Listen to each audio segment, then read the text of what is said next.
Sorry, Dennis and Bart. I don't think the diet's working. Ew.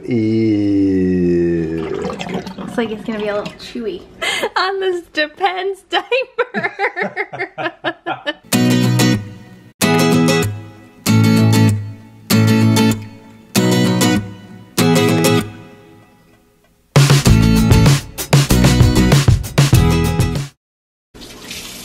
Brewing beer is so sciencey.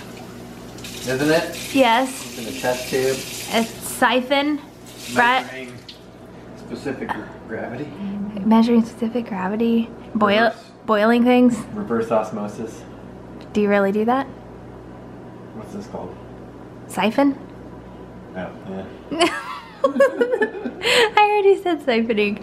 You knew how to do this from all of your days siphoning gas out of people's gas tanks, right? Exactly. Yep. It just has to be lower than what you're taking it from. Right. But you have to suck it with your mouth. Yeah. And then spit out the gas. If you're doing gas. Looks really dark.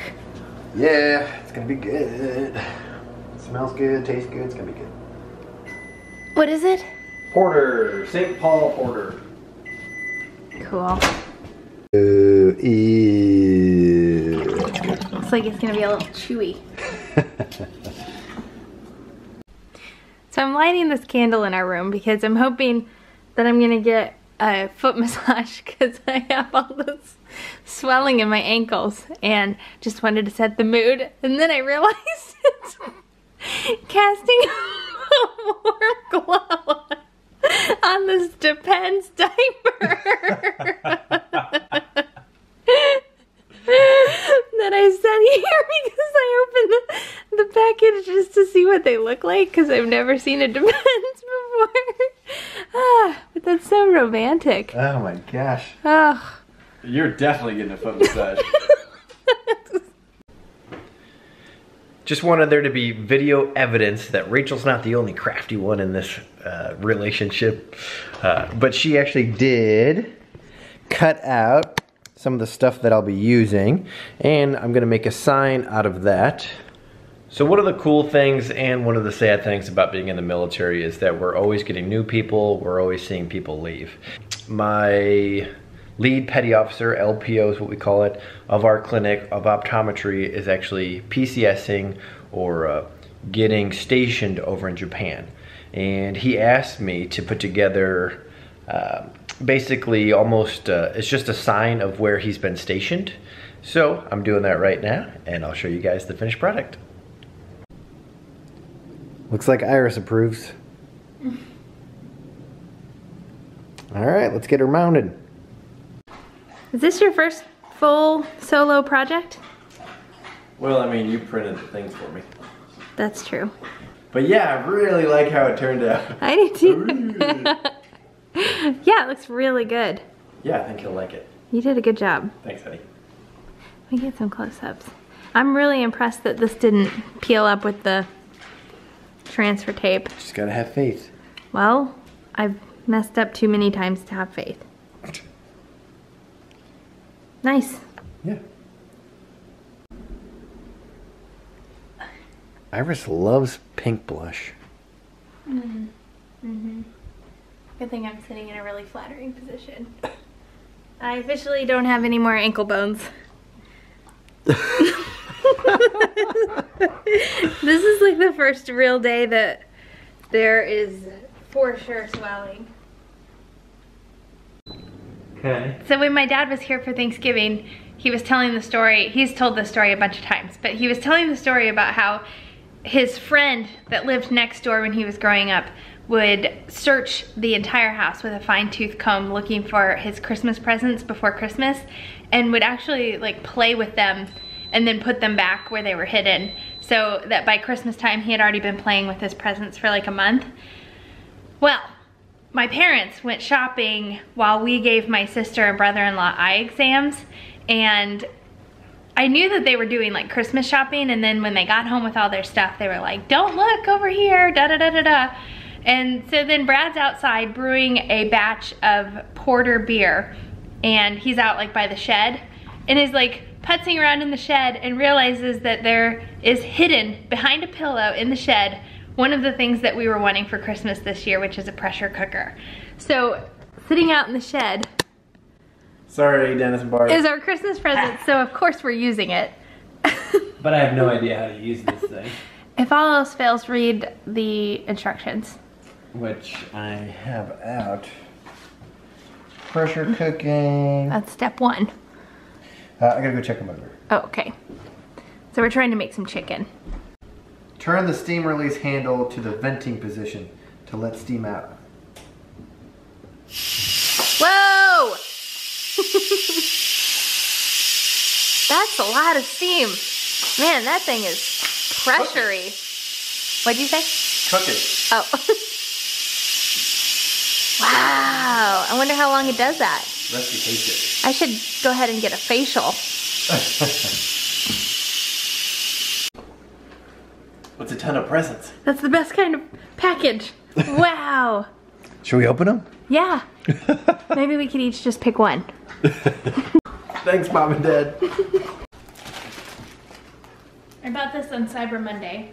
I almost bought it like 2 months ago, but I'm glad I waited because I got it 40% off. Score! I know, and it took me forever to decide on what version I wanted, and I ended up going with the plainest one possible. Well, that way you can do what you want with it. Exactly.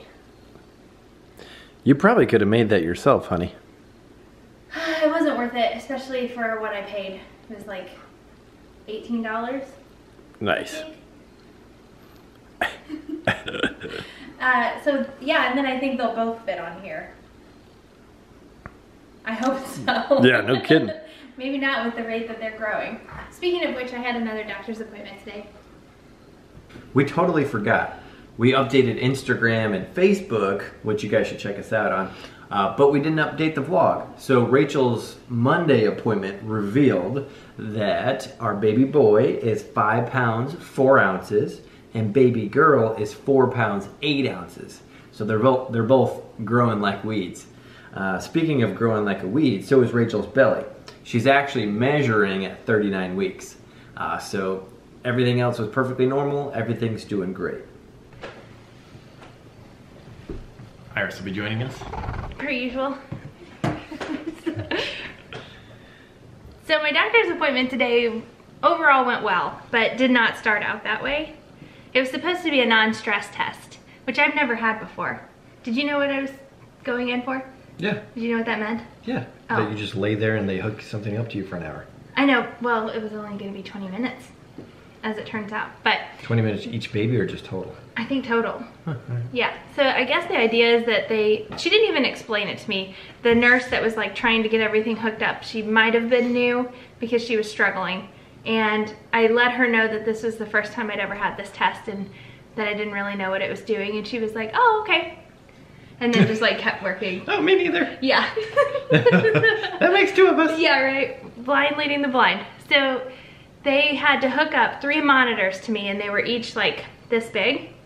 If you've never had a non-stress test, this will be informative. If you've had them before, then this is going to be boring. Skip ahead a minute. So there were like 3 monitors that were this big. One of them went right on the top of my belly, and I guess that was to monitor for contractions. I think. I don't even know for sure. And then there were 2 others, and the idea was that each of them was supposed to be on one of the baby's heartbeats. So she got one, and then each of them had like straps going around my back, and there was a ton of gel on each of the little sensors. So by the time they tried to get everything positioned so that they could hear one of each of the babies, there was gel everywhere. 2 nurses had come in and a doctor, and our little girl was just not cooperating. They would get it on her for like a second and then she would move and kick. She was literally like kicking the probes where they were placing it on her. Get this probe off of me! She didn't like it at all.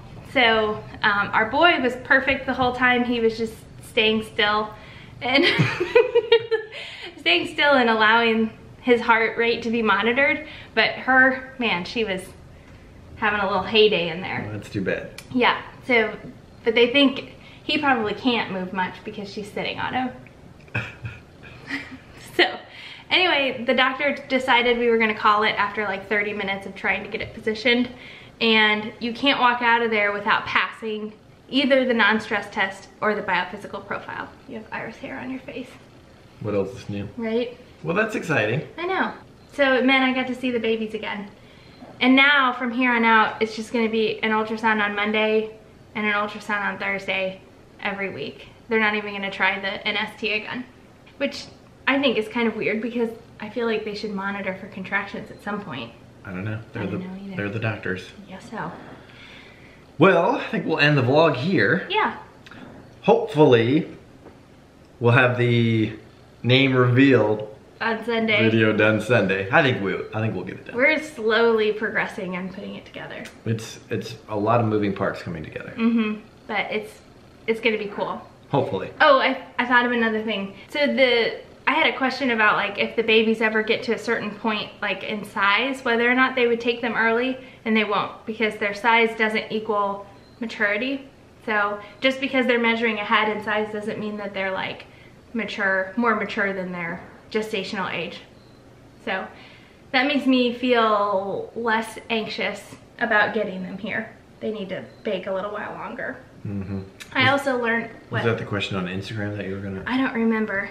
I also learned that if I deliver before 35 weeks, I knew that they would take the babies to Charleston, which is about an hour and a half away, but my doctor told me today that if I go into labor before 35 weeks, they'll take me to Charleston to deliver there so that we can all be together.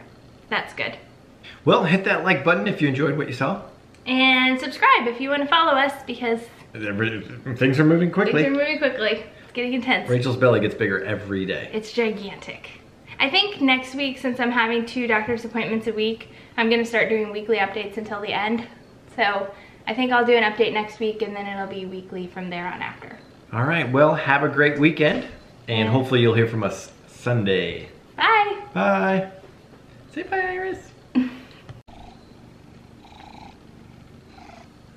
She's the star of the show.